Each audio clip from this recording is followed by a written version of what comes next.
Good morning and welcome everyone to the August edition of Coffee with the Pastors. We invite you to grab your cup of coffee or whatever your favorite beverage is and join us for a conversation as we discuss the life and ministry of Trinity Lutheran Church.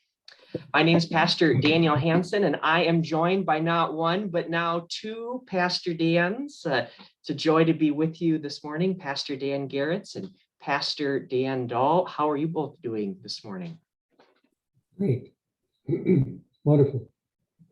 Really well. Good to be with you. So far, so good. All right. Well, our first order of business is to welcome Pastor Dahl to Coffee with the Pastors. Pastor Dahl began serving as Trinity's interim pastor of spiritual care on August 1st. And we're so excited to have you here, Dan, and would love to be able to hear part of your story this morning and maybe have you share with the folks who are listening today a little bit about who you are. I know you've had a past relationship with Trinity, having grown up in Mason City, so would love to hear a little bit about that and a little bit maybe about your vocation as a pastor and where you've served, if folks haven't heard that yet. Okay.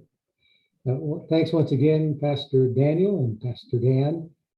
And it's great being here in great company with Dan's. But it's really wonderful to be here at Trinity.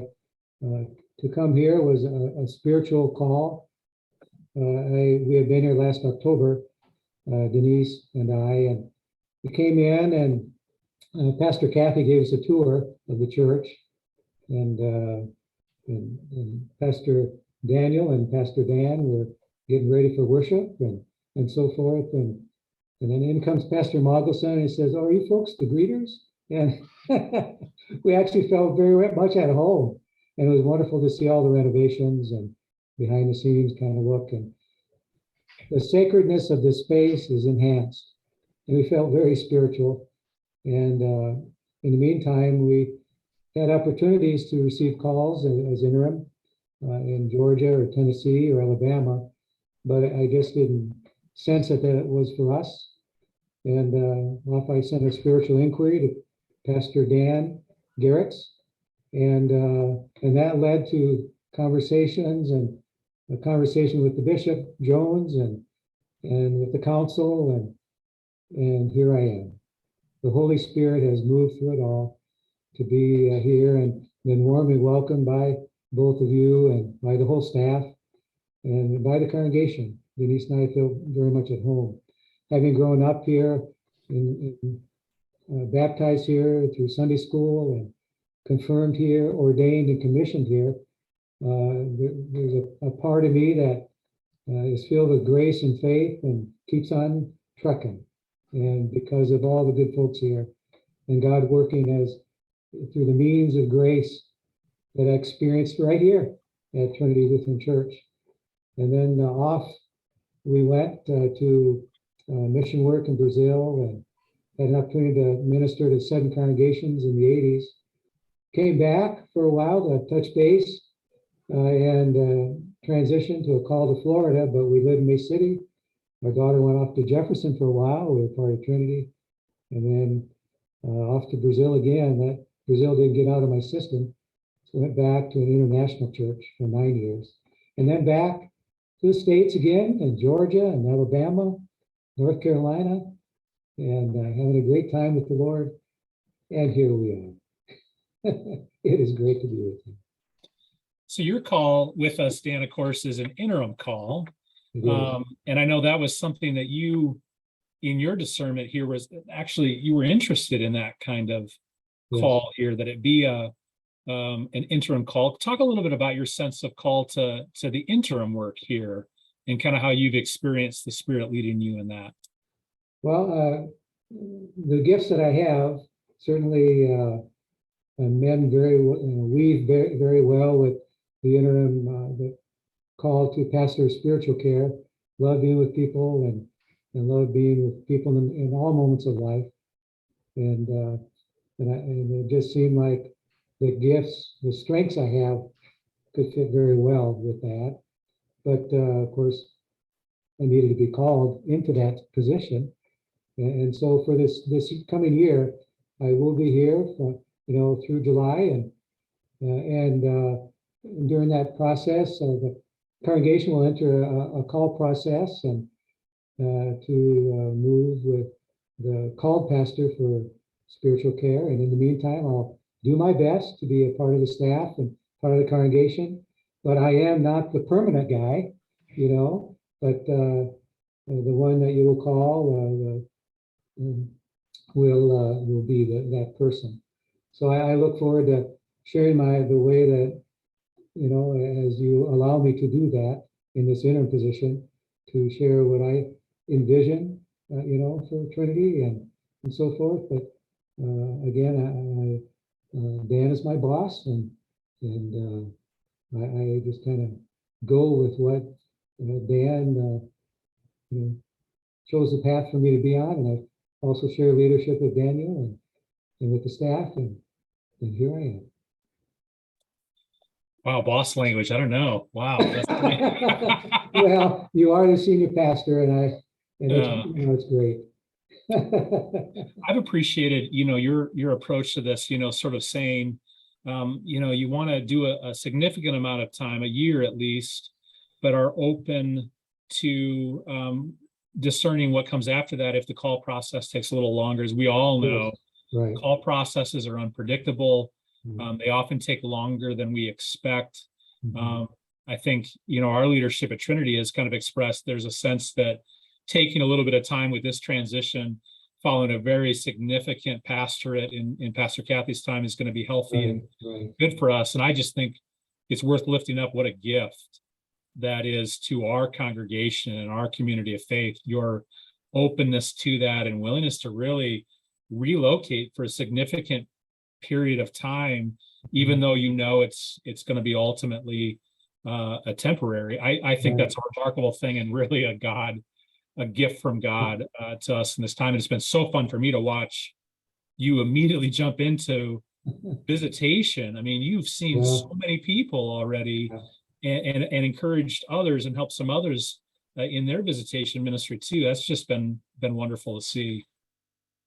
Well, thanks. Yeah, and of course in visiting, I see how loved Pastor Kathy, continues to be, and I share that celebration of her ministry with whoever I minister with, and she certainly has a rich presence in Mason City, and so it is a joy to just kind of follow, Kathy, in this, and kind of paving the way for me doing this interim. But I do thank, of course, Kathy for all her wonderful ministry in all the different ways that she did. I'm always curious when I visit with other pastors where they find joy in ministry. And I mean, you have a long career, a long vocational career in pastoral ministry, or even in the few weeks that you've been in here at Trinity. Where are you finding joy in your service and in your ministry? I always think that's kind of fun to hear where that is. Well, the joy is, first of all, the joy in the Lord is my strength.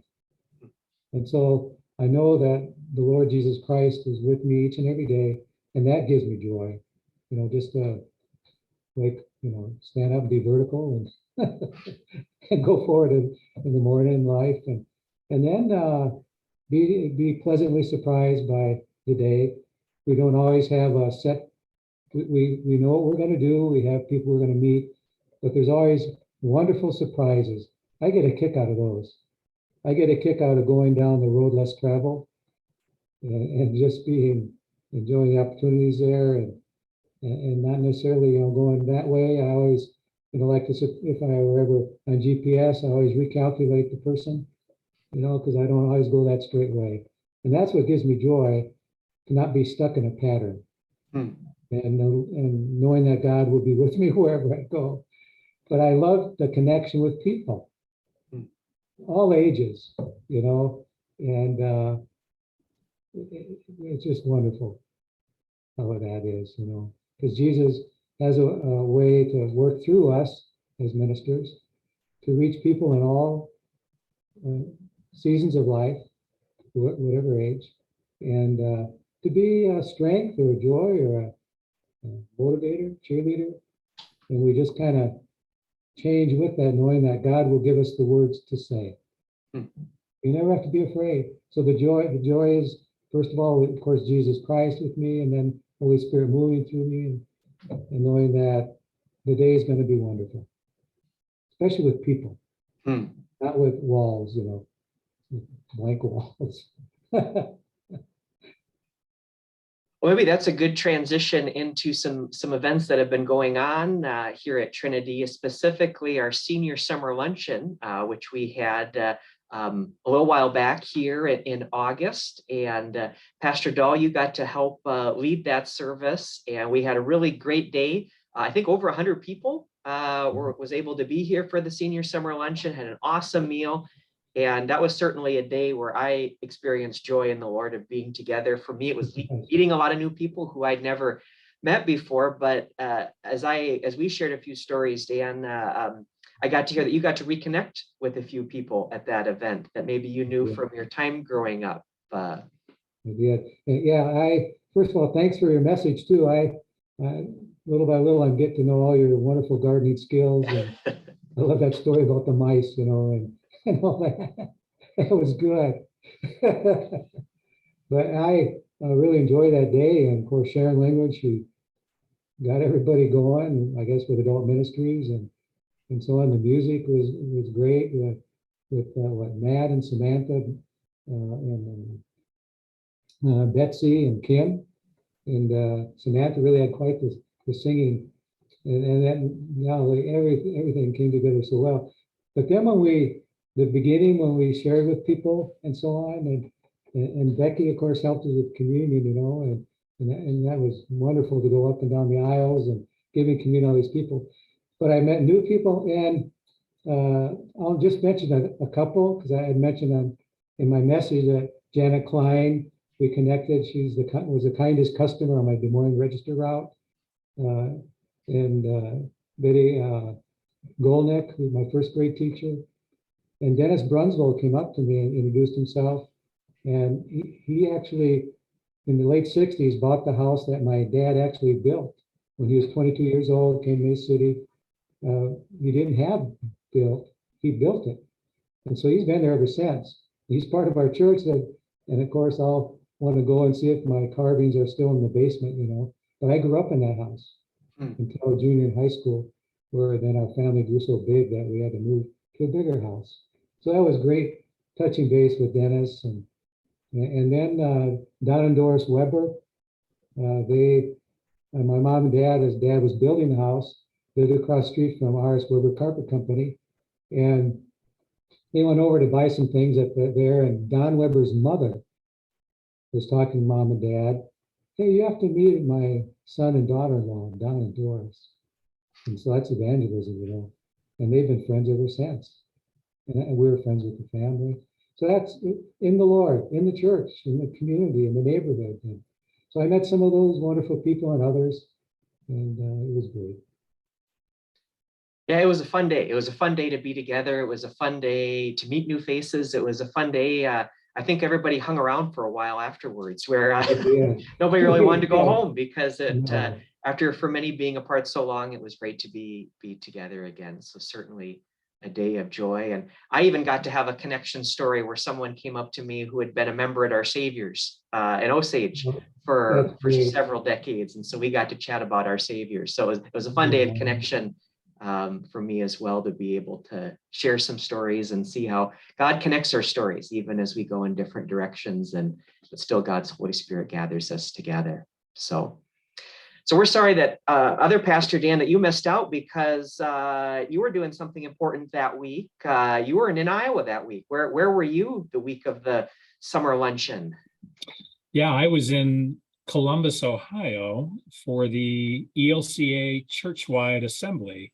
The ELCA every 3 years now, it used to be every 2 years, now it's every 3 years, gathers voting members from across the country to do the legislative and visioning, guiding work of the church. It's the highest legislative body, so to speak, in the ELCA is the Churchwide Assembly each 3 years. So a little over 800 voting members from across the U.S. and the Caribbean were gathered together in Columbus, and there were about 15 or so voting members from northeastern Iowa, along with Bishop Jones and our vice president. And I was there, not as a voting member from Northeast Iowa. I was there because I've been a part of the ELCA Church Council the last 2.5 years or so. The ELCA at the national level has a church council, much like every congregation has a church council. The difference being this church council functions as the kind of legislative guiding body of the church between Senate assemblies. They basically function as those voting members do in between those gatherings every 3 years. And so there had been someone serving the role from northeastern Iowa who left for another call a couple of years ago, and I was asked to complete his term on behalf of the Synod. So it was really great to be there. I'd been to one other Senate assembly, and that was about 13 years ago. So it was fun to be there. I'm always reminded at the assembly, first of the remarkable diversity of our denomination. People from all walks of life, from all kinds of congregations and ministry settings, different races, different backgrounds, that are all make up a part of this church, which is always a great reminder, I think, particularly coming from the upper Midwest, where we maybe don't have always as much diversity in the church, of just what a gift that is in so many ways. And I'm also reminded of just the fantastic things that our denomination does. You know, a lot of the things that we're working on at the national level right now are about justice and inclusivity, and making amends for wrongs of the past in order that we might be more effective in welcoming people of the next generation of the future church. And that's some really challenging work in some ways, but I think really good work, really powerful work. And the worship is always amazingly high quality, and again, just really different kinds of experiences.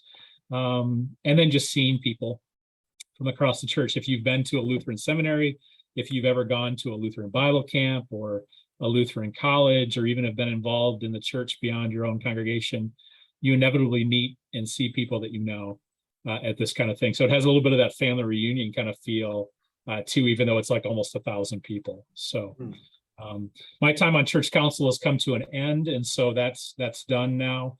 Our term in the northeastern Iowa now goes to a different synod for the next 6 years, because there's 65 synods and only about 32 spots or so on the church council.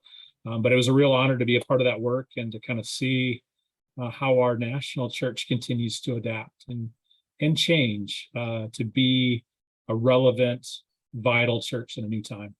So I was really offended, though, by the amount of Ohio State stuff that there is in Columbus. You know, that was a little tough. I was in the airport coming home, and I look over and there's a gift shop that is nothing but Buckeye stuff.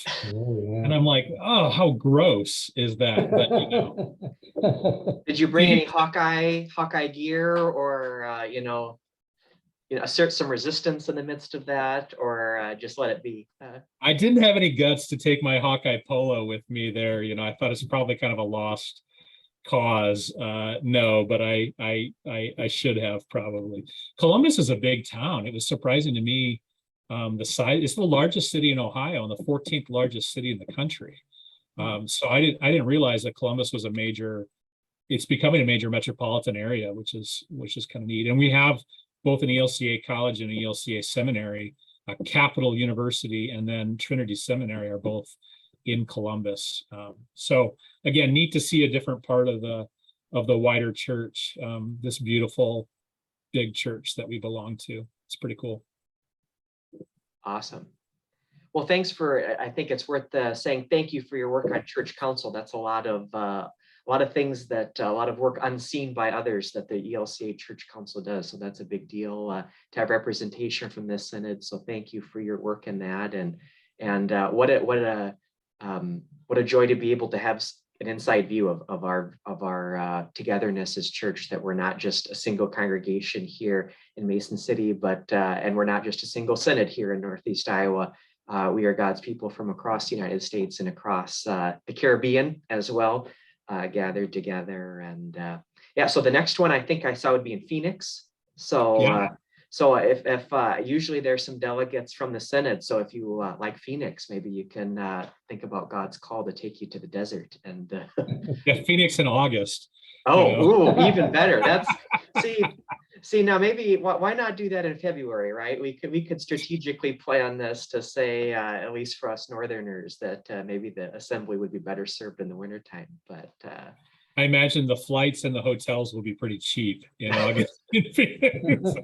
No, but it is cool because they're often in these big buildings, these big convention centers that are connected to the hotel. So honestly, you could avoid going outside if you really wanted to. But I would echo what you just said, Dan, about if you are at all interested in serving in that capacity or find that kind of work interesting, there are ways to become a voting member to a churchwide assembly, and it's an amazing experience. So I'd encourage any of our people, anybody listening to this who's interested to reach out to your pastor.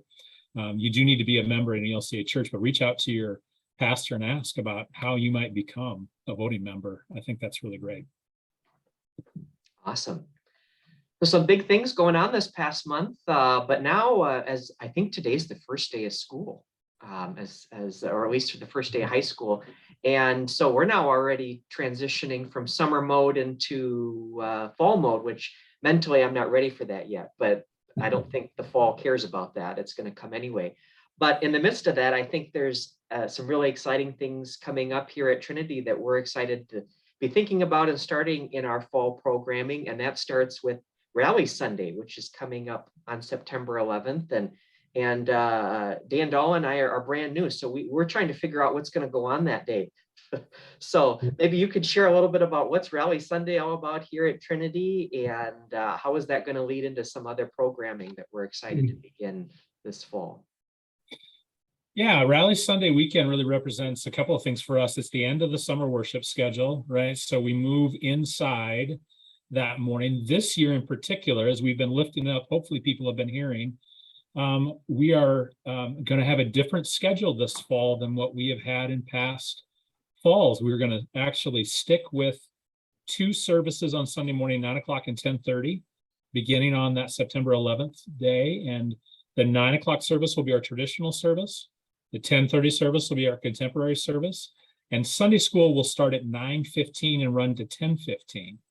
And so that's a big change for this fall. There's lots more information about that on the webpage and the Connections newsletter, but just want to make people aware of that. So we're kind of excited to try that out, see how that goes. We have the ministry fair that runs all morning on September 11th, and that's really it's a chance to see all of the different ministries, not all, but a lot of the ministries within Trinity and that are our partners in the community. There'll be tables set up in the gathering space with representatives, pictures, giveaways. Sometimes there's opportunities to sign up to get involved in things as well. And that all happens throughout Sunday morning on Rally Weekend.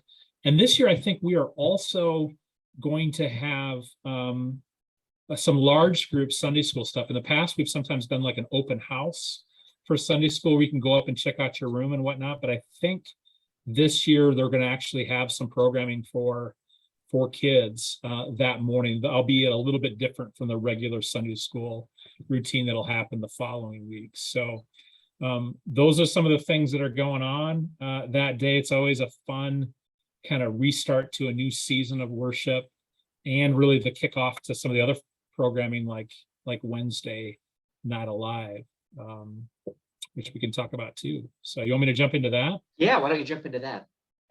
Yeah, so Wednesday Not Alive will start then that following Wednesday the 14th, I believe, is our first week of Wednesday Not Alive. And for those that haven't been around, or, it's been a couple of years since we've been able to do it fully, Wednesday Not Alive centers, I would say centers around a meal, and then it involves learning and service opportunities for people of all ages right around that meal. And so this year, again, we're going to tweak the schedule a little bit. We're going to start the meal at 6 o'clock on Wednesday nights. From 6 to 6:30 will be the mealtime on Wednesday night. And then beginning at 6:30, we have programming of all types for all ages. Confirmation will start at that time for our 7th and 8th graders.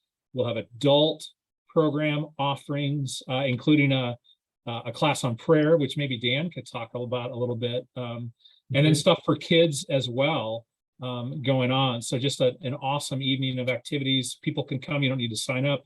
The meal is free will offering, but a great weekly kind of gathering in the middle of the week. So yeah, Dan, I don't know. You want to one of the adult offerings is this class on prayer. You want to talk about that a little bit? Yeah, and then you're part of that too, and for those 3 Wednesdays, the 14th, 21st, and 28th. The first one will be the Old Testament in prayer, and the second, Jesus in prayer, and then prayer in us, and the way to interact with those who are present, and we'll be able to discern the prayer life that's within us. And because I always think a praying church is a healthy church.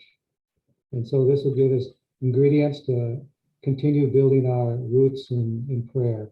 So look forward to that as you participate in that and leading that too. And look forward to the interaction with the people who are present. Yeah, it'll be fun to tag team that. And I think there's also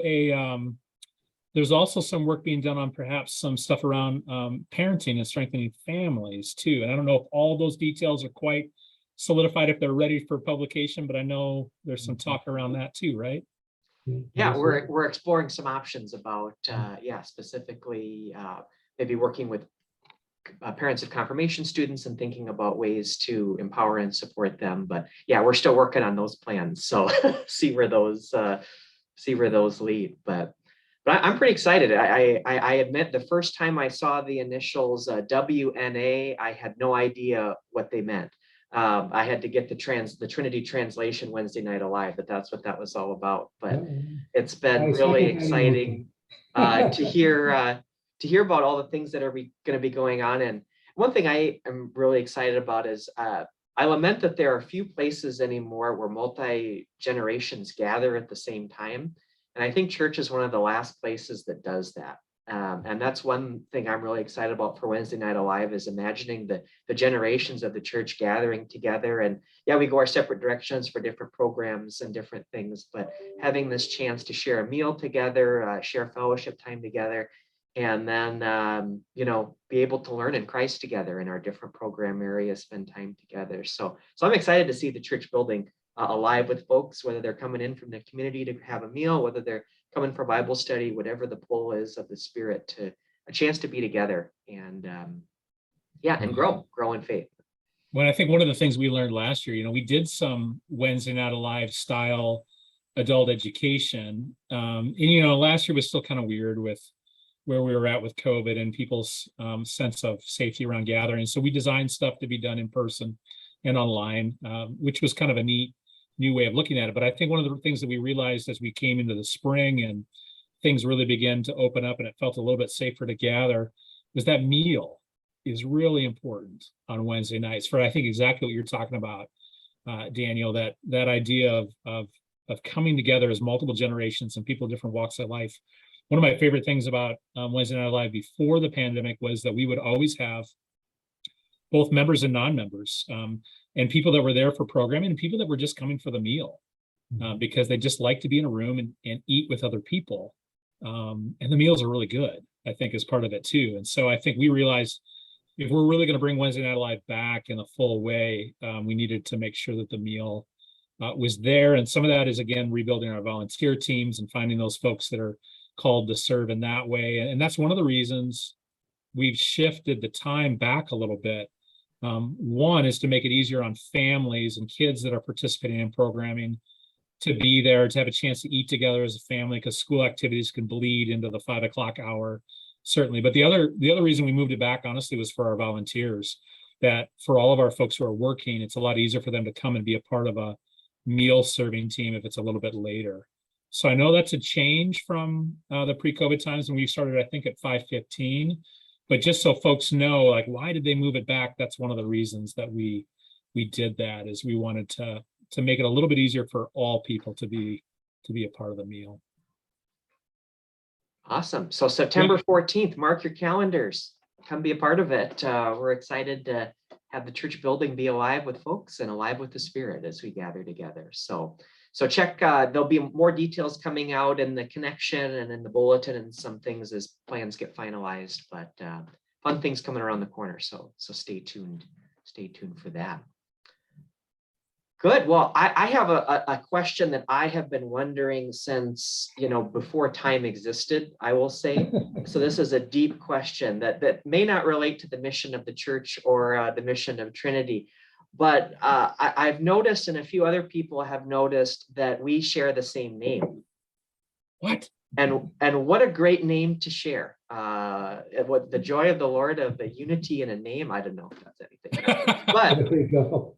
But I had a phone call with my mother last night and asked the pressing question that I needed to find out for myself. And I would be fascinated to hear from both of you is, what is the story of your name? So we're all named Dan or Daniel. I don't know, maybe your name is just Dan. Maybe it's Daniel. Maybe it's a longer version of Daniel that we've never heard about because it comes from this really interesting story. But I would be just absolutely fascinated to hear if there's a story, however long or short, about your name and why your parents maybe chose that name. Yeah, I had a talk with my mother last night, and I guess I just assumed one direction, and we sat down and she said, your name was inspired by a song, Danny Boy. She just loved that song. My dad, he enjoyed polka, but they did agree that Danny Boy was the song they loved together. And she goes, it was just something about that song. And so as we were talking about that, we went through all the different versions that you can imagine, listening to them. And we just had a wonderful moment together. It's a beautiful song, and I'm happy to hear that I was inspired by a song. And my name is Daniel, but and as I grew up, I was Danny by so many people. And so we listened to, that particular year I was born, Mario Lanza was the one singing it throughout the year. But Bing Crosby, Judy Garland, Paul Robeson. But my mom really loved the version that Judy Collins sang. And so we listened to all these different versions, and to the point that I probably can sing the lyrics, in my sleep. But it was exciting to hear that I was inspired by a song. That's great. That's neat. Yeah. Neat. Were you inspired by a song as well, or? I don't believe so.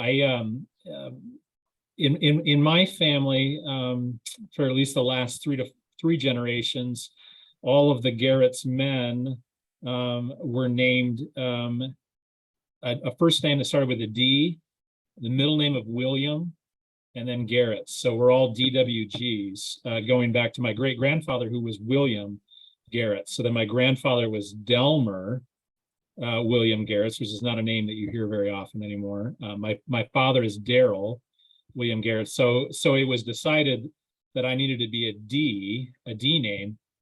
The story is that my father really liked David.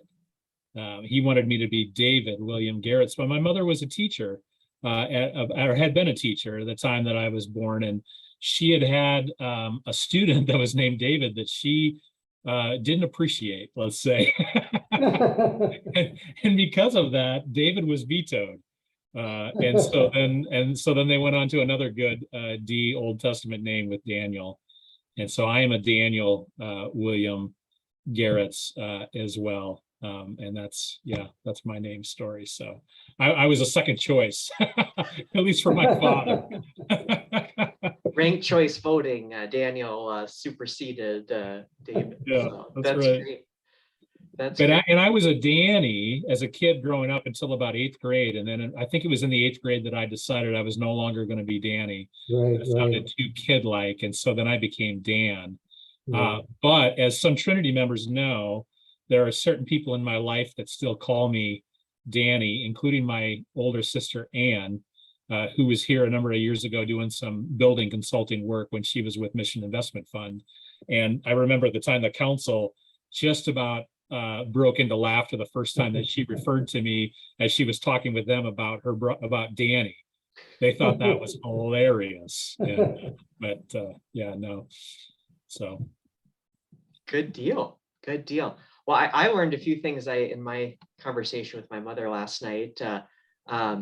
So I always thought it had something, and this is partially true, that I was named after the Bible character, Daniel, which is partially true.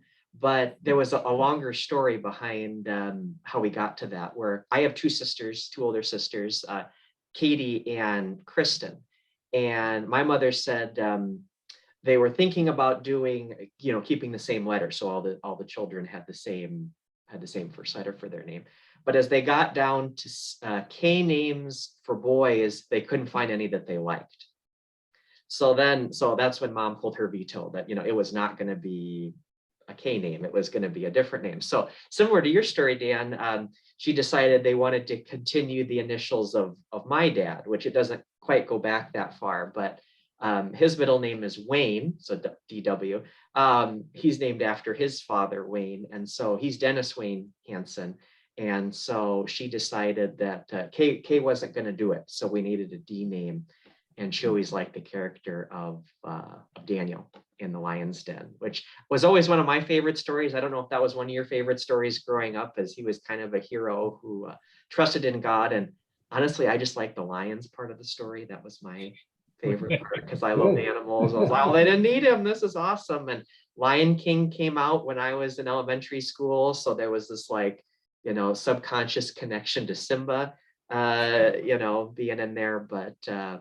But yeah, so it was fun to hear that story, though. It was fun to ask the parents why did you pick this name? Because we had never heard those stories before. And isn't that a great thing? Oh, go ahead. Similarly, I was Danny growing up too, at least for Grandpa. But that there was this critical moment of I'm now a big kid, right? And big kids are Dan, right? And but I embraced Daniel in Germany when I did my study abroad, because Dan, or in German Dan, is a conjunction. It means then. And so I got very confused because people say then a lot. And I kept thinking they were saying my name. And so I was struggling to keep up with the language. And I kept thinking people were saying my name. So in Germany, it was Daniel, which I always thought that was a nice emphasis for that.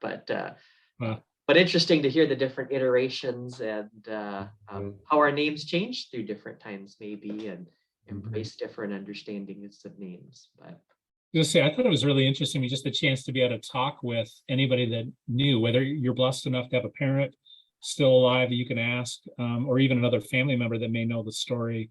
That's kind of a cool exercise, right? To find out why were you named what you were named, and to think about the power of a name.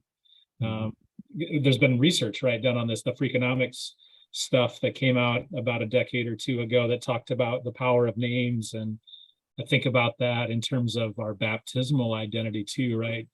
As Lutherans, especially, we talk a lot about what it means to be named and claimed by God in baptism, and how a name like beloved, child of God, is so powerful, especially in light of all the other names that we can conjure for ourselves or adopt for ourselves. It's a really cool thing to think about our names. So maybe a challenge, right, for people to, if you don't know the story of why you were named what you were, and if you can ask somebody to do that, take that chance, have that conversation.